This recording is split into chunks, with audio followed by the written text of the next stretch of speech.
Public comment. The board takes public comment on all items in the regular agenda. Public input on a regular agenda item will be taken at its appropriate discussion. Public input on an item on the agenda or consent agenda may be identified and requested for consideration by the board at this time. The board may request an item to be placed on the future agenda or for a consent agenda item to be moved to the regular agenda for public comment. And I know I've got a little bit of public comment, and that's that we have had a pretty good May with the events that we've had. Man, I tell you what, I went to all three events, Randy Rogers, Gary Allen, and of course ZZ Top, and man, I commend, I'm sorry? And the Temptations, I apologize. And you guys have done very well. I mean, I have gotten nothing but positive feedback for the work that you and your staff have been doing, Mr. Walker, and just commend you. I know that there's a lot of work, not only in setting it up, but tearing it down and everything that comes in between. So my hat's off to you. I hope some of y'all had a chance to attend those events, but they have just been amazing, and everybody's getting good feedback. I think San Angelo has been hungry for these types of events, and I'm glad to see that they're coming forth. I know there's some things we need to work on, but hey, it's growing pains, and I'm glad to have them. All right, move on to the consent agenda. Consideration of approving the April 27, 2017 meeting minutes. Have y'all had a chance to review those? If you've had a chance to review those, if I have a motion to approve that. So moved. Second. Second. Any discussion? All in favor say aye. Aye. All opposed? All right, so that passes. All right, let's go to the regular agenda. Presentation of monthly financial report and event calendars. Who is coming up?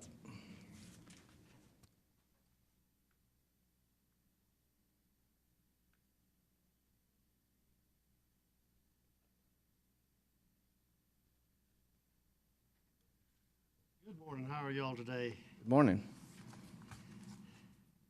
Okay, you were talking about the good month of May that we had. Well, hopefully when the financials come out for the month of May, if my figures are correct, the Coliseum will have met its total revenue, or only needs $813 and change to meet its total revenue for the year. So with 4 months left to go in the year. So if my figures are correct.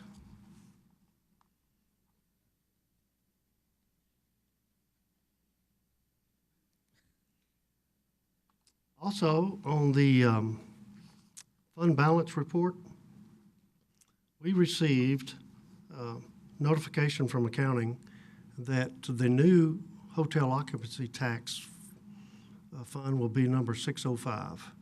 And they've set up the accounts and made arrangements to transfer the funds over. But through the month of May, that has not been done yet. But the fund is set up, the accounts are set up. When I did the budget, we just completed last week, and all of the transfer accounts that you see on the on your report there for the month of April, up there at the top where it shows expenditures and it shows a venue of 6604. Yes, sir. Those were budgeted at zero in Fund 410 for the coming fiscal year starting October 1st. And then like accounts were set up in Fund 605. Now, I have not seen any dollars associated with that. I know what the dollars will be for the budget, but I don't know what part they're going to move over as far as how much they're going to start off with a fund balance in 604. Yeah, and that was a question I had, whether or not they were going to sweep the fund balance and start with zero, or if we were going to carry anything forward. So I guess we'll find out next meeting. And we may find out here next month after the month of May is over and they do their finals, we may find out. Okay. But it's set up, and I believe that they'll probably go ahead and, I'm just thinking that since they've got it set up, they may go ahead and move everything over for this last part. I don't know if they will or not for this fiscal year. Okay. But it's set up, and I think last month someone was asking who's going to have oversight on that 605, and it's our understanding that we still will oversee Fund 605 just generally to make sure everything is being moved like it should. And on our budget, I made sure that our budget did get 48% of what the total budgeted hot money is, and it's showing that currently. Now, we'll have 2 weeks' worth of meetings next month where all the directors meet with higher management to go over all of their budgets. And of course, Carl will be one of those, and we'll be in there to find out if they have any heartburn over what we've submitted. But the budget's in place, and we're waiting for all the different reviews that have to be made. And of course, it'll be finalized at the last city council meeting in September. And all of these deadlines are in accordance with state law. Okay. So we're looking pretty good in that area. I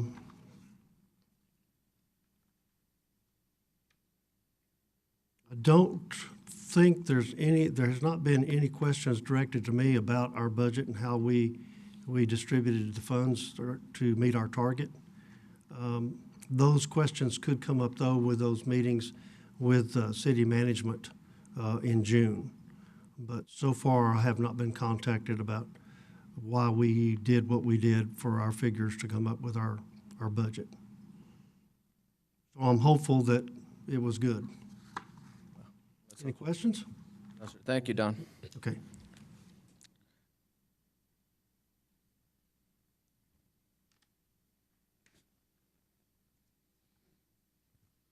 Good morning. If you'll look at the calendar, you'll see it's a little bit lighter than May.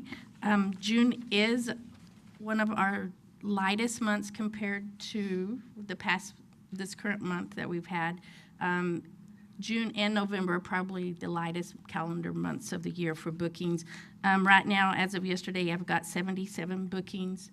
20 of those are in-house city meetings and such. So it is going to be pretty light. We did lose a 4-day conference the first week of June that we've had. It was held almost a year. It was lost to Abilene through the CVB. And then we also had a 2-day conference at the last week of June that was also moved to a different location. So it's a little bit lighter, but we need the rest. July looks pretty busy, as well as August. So we do have some big public events coming up. Sid did insert the attendance sheet. If you want to flip over to that, you'll see that the Temptations had 2,600 reported in attendance. Randy Rogers has 2,200. The Gary Allen and Tracy Bird exceeded their expectations as well, and it had 4,300. And ZZ Top Monday night had 4,600, and those are tickets sold. So those were really good turnout. So Good deal. On the events that we lost, anything that we could have done any different to maintain them? Did we actually lose those, or were those holds? Yeah, they were holds. We lost the 4-day conference that was 6, 7, 8, and 9 to Abilene Convention Center or Civic Center. through So the were the CVB. dates being held as CVB put in a bid for those? Okay. Yeah. So CVB bid on those, we held the dates, but Yeah, we they didn't. just did not let us know early enough where we could have booked something, so. Yeah, well, we just got an email that they, So did we find out why? I did not have an answer. They just, the email, it just said that we lost that bid to Abilene on the 4-day, so. And then the other one is a local move. They're going to a hotel. It was a local event, so. But no, it was multiple rooms. It was a 4-day event, so. It feels stressed to them that it's real important for communication purposes because you never know if we could have filled something Oh, else in yeah, those dates. absolutely. It hurts. I mean, because if we tell other people, over 6 to 8 months, it's not available, and then, but yeah, so that I always have to, just double check with them, and when people call, you call whoever's has that tentative hold if it's going to happen, and they may not know, but usually conferences know pretty far out because that's a big planning if it's a multiple day event or 200 or 300 people, so to move it. But yeah, but that's why it's pretty light, but like I said, we probably need the rest. Compared to what May was, I understand. Yeah, All so right. it's a blessing in disguise maybe. So, any other questions? Thank you, Lori.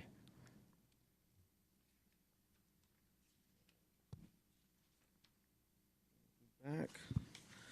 All right. I think next is update of civic events facilities improvement projects. Since Mr. Steve Kallenbach isn't here, I'm going to go ahead and speak upon what we have going on for the False Communications Coliseum for the improvements. Of course, we've been speaking about getting the ADA lifts situated over there. Oh, Brian's playing also footage from I was like, are we watching a movie? from the concerts, actually. Actually, that is for Gary Allen, some drone footage. It was a great night out there, I must say, you know, for a Friday. Of course, we opened gates at 5 p.m. or 5:30 p.m. and people were already lined up. I think starting at 4:30, the line was pretty intense, and it was just a great overall atmosphere. There's a few things that in the future we'll need to speak about, improvements at the river stage for events like this that we had to make do with what we had and stuff. But there are some things that we can possibly do to help us out with the river stage, with technical stuff as well. See if he's gonna play something else. Yeah, he's just. Are you Has going to control. gear? Or do you have the ZZ Top? And then also, same thing with the Coliseum. I mean, doing a concert as big as ZZ Top, we ran through problems from the beginning all the way till we were already out of the building. We were still going through things. It was really nice that Billy said such a nice word about you got a nice facility. The stage and sound is really outstanding. Yes, definitely. That was definitely a positive note on his part. And I think we do work through the kinks. I think a lot of the times whenever a promoter comes and then you have tour managers and everybody else come, there's so much, they don't know the venue. You know, so when they come, they sometimes vision somewhere else in another city, and we just have to make do with what we have back there. And again, there's some needs for the Coliseum improvements that we can do for events like this as well that would actually help us out in the future so we can be able to get other acts like ZZ Top and just, you know, keep these concerts coming to the city, because it's not, at the end of the day, it's not really, it is about the revenue for them as well, but it's also the support. You know, if they can get on the internet a little bit quicker, getting lines in, concessions, there's so many other things that entails to the whole concert besides just bringing ZZ Top. Overall, yes, people enjoyed it, but we have a little bit of work to do ourselves, and like Billy said, it's, you know, it's stuff that we'd like to get fixed and improve, you know. Other than that, of course, we have Communication Coliseum improvements. We'll be getting the ADA lift fixed next week, actually. Well, I'm sorry, at the beginning of June, we'll be getting that fixed. They'll be coming down, lift aids. And then also with the door replacements, we actually have 2 bids right now. We're working on our 3rd bid, and then we'll go ahead and get that situated. I'm hoping that we can get that project complete, hopefully by July if possible. And one of the things that I did bring up that's on here is something to look at possibly is getting a new stage for the Coliseum. Reason being is on Sunday night, we had to go from Broadway Academy, San Angelo Broadway Academy, to setting up for ZZ Top. So that means we had to move the stage into a different position. And the stage that we're using the original stage that was there. And yeah, they enjoyed the stage, but for us and Manning wise, it took us a while. I was there at least from 6 p.m. to 12 a.m. and that took about, I mean, they didn't get out of there until about 7, but it did take at least a crew of 6 people to be able to get that stage situated and put back together in a different place. And I just know that with timing and manning and, you know, all of that, I think it's something that we can probably bring up later on down the line, because it's something that we can use. Plus, if we did get a new Coliseum, it is something that could go with us to another venue or however that is. Also, another thing that we need to look at too, as well, is I know they did some some work on the Coliseum prior to me becoming the events manager, but the outer ring at the Coliseum is starting to give us more problems. Rain, water, it's leaking in, and it would be around $55,000 to get that fixed. I know at the time we did put it off to the side because there was talks of, possible going forth with a new Coliseum. So, I mean, we were looking at, funds and stuff, but this is something that we do need to look at because it's starting to leak into our, to certain areas in the Coliseum. I know we did inspections here and there. Do we need to go back out to the Coliseum and? Yes, well, I do plan on for us to go out to the Coliseum just to talk about overall needs of everything, like dressing rooms, just anything that we need out there. I do want to bring that the next phase to City Council of projects, facility improvement projects. Let's try to get that scheduled so we can get out there and Will do. make some recommendations.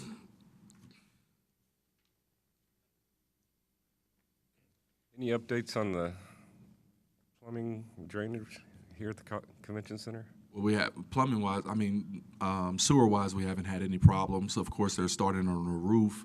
Actually, they're on there right now. They're already dropping off supplies and stuff as well. So hopefully by the end of June, we'll have the Duralast roof on. So They're set up on the other side right now with the ladder. Yeah. Do So- they have plans? You got all that, the drainage stuff? they still have to do more work and stuff. Once they do that, next week we'll know what the plans are towards the drains and stuff as well. They still have to do a little bit of work to get towards there, because right now we're budgeted. I think we're spending about $218,000. We were budgeted at somewhere about $222,000. So, and I think we had combined the roof project and the drain project together, and so we have some extra money just in case something happens with the drains. Right. Next item on the agenda, discussion of Civic Events ticketing agreement and needs.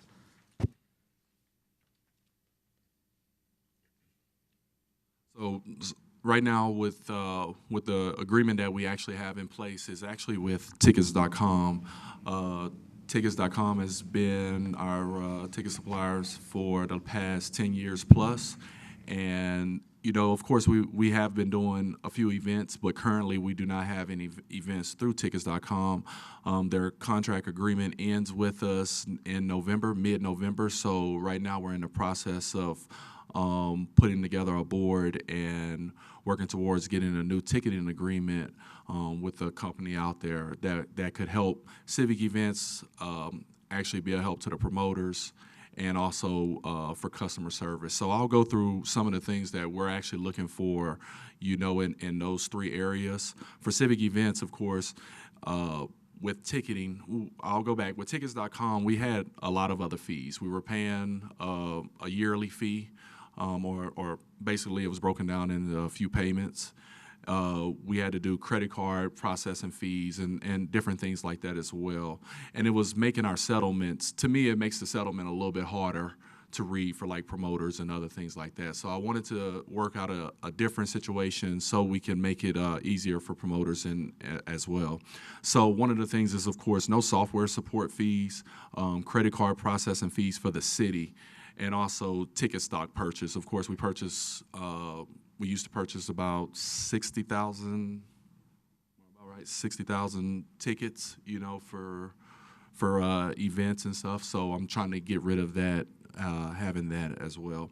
One of the biggest things for me is customer-friendly service, having that as well for our ticketing company. And when I say customer-friendly service, I also mean that we can be able to call them on the phone if we have a problem with tickets or something like that, and they'll be able to pick up. I don't like to wait a day or something like that, or you have to send an email and have to wait for a response from somebody in New York. I like to be able to give whoever's in charge that call and let them know what problems we do have or what we do need. Upgraded features, going to ticket scanning, also e-ticket printing features as well. And then also saving man hours on building, designing, and printing tickets. Normally, of course, we would have to build, design the tickets. Becky would be working hard on getting all of those situated for each event. And I think basically that a ticketing company should be doing that for us.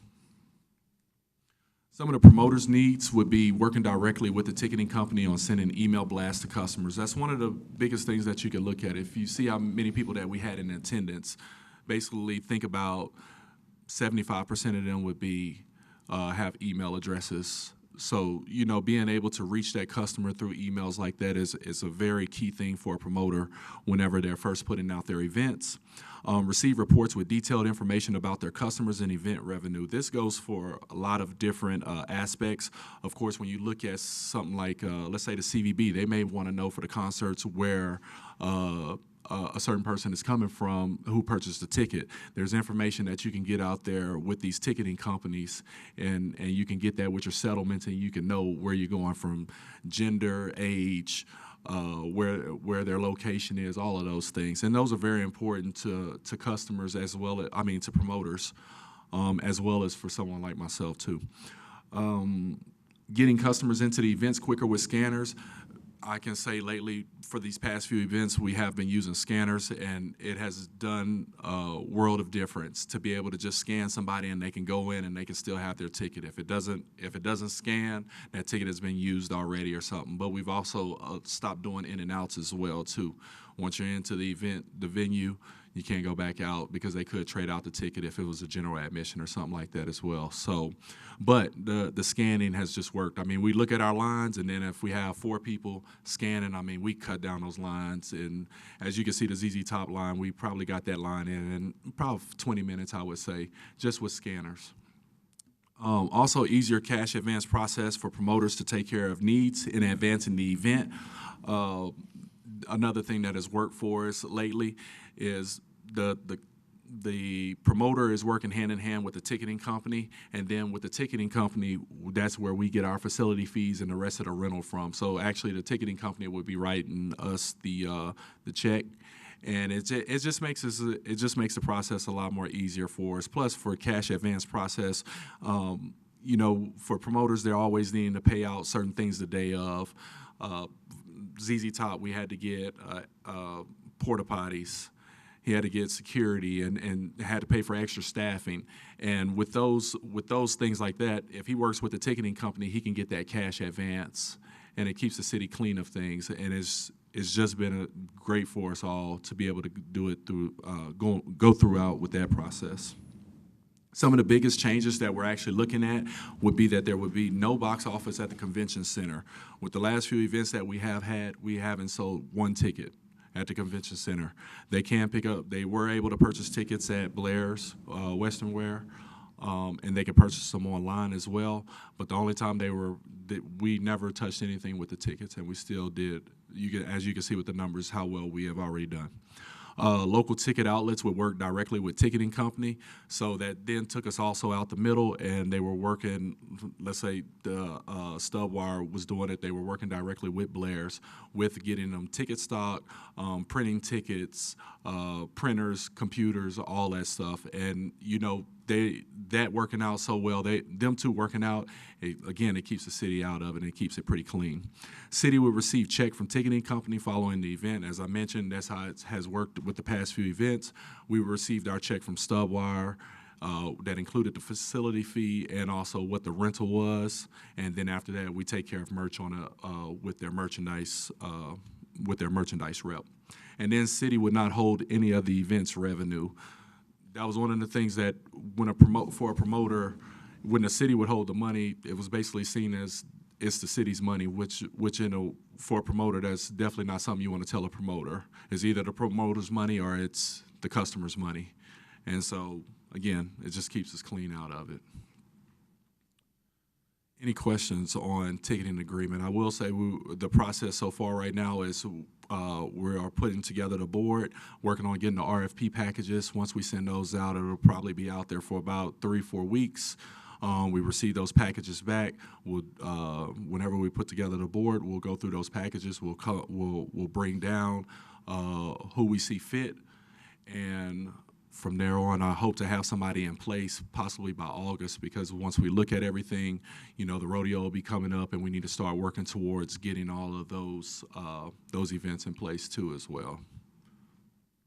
Any questions? I like what I hear, especially the part where we don't have to handle the revenues. We just basically get check back from the ticketing agent. I know I went through Stubwire, bought some tickets, and it was real seamless for me. You know, it's a painless process when you think about just going back to, I'll take the ZZ Top concert. merchandise alone, I mean, once the doors open, merchandise was selling nonstop. You know, we did great in merchandise. Really couldn't put a number on. We just did great. But the thing is, also whenever we do these settlements, it's so much easier for me, myself and Don, and also the promoter, because once the promoter and the ticketing company, they already know what the numbers are.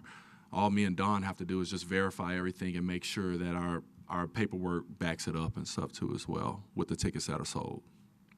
Keep moving in that direction. I like it, especially the scanning thing, because that ticket was that line was way out there, and if you guys got them in 20 minutes, that's incredible. Yeah, it was pretty good, but we had about 5 people scanning at the time and stuff, and it worked out for us. It worked out very well, and you can tell by the customers that are actually coming up there.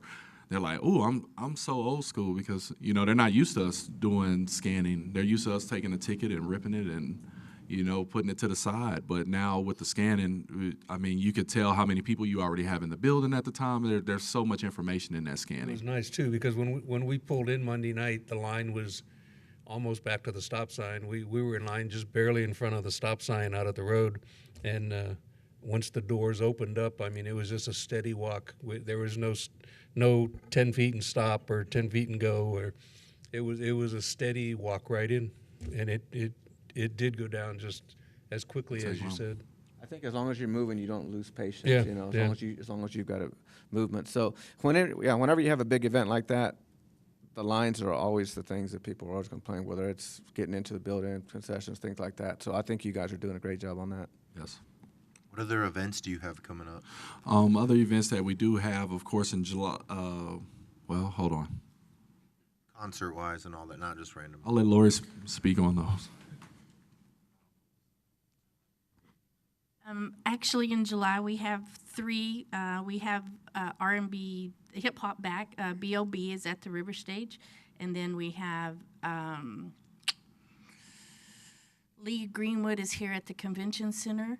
And, of course, we have July 3rd Pops, the Symphony. And then the 30th, sorry, I forgot. Oh, yes, that's Cody Johnson at the River Stage. He's back with Fowler, so that should be a pretty good one. And then in August, the 3 big ones, we have Rodney Carrington back here at the Convention Center. And then we've got a double headliner at the Coliseum. It will be Pat Green and Aaron Watson. So That's going to be there's some another big good one. names. Those will be good tests for our changes. Exactly.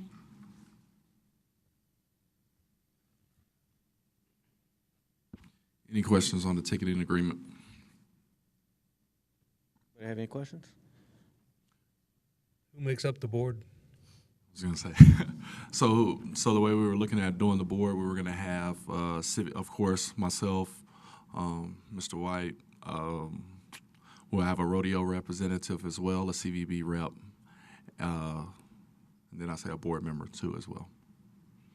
So we'll have about 5 or 6 on the board. But I wanted to make sure we had somebody representing for CVB as well, too, on there, and especially the rodeo.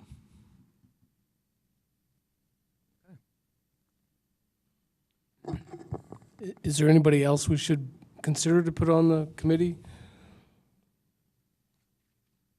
Well, I certainly would volunteer my services if you have room.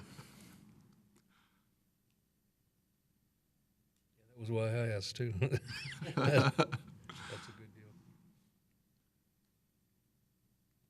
All right. Any other questions on the ticketing? All right. Consideration of future agenda items. Anybody have anything that they want to hear? Of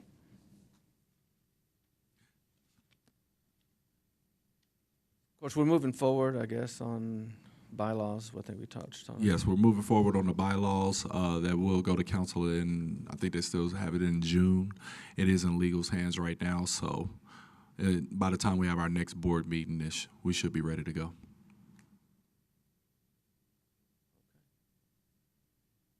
Anything else? All right. Well, let's make a motion to adjourn. Motion to adjourn. Second. All in favor? We're adjourned.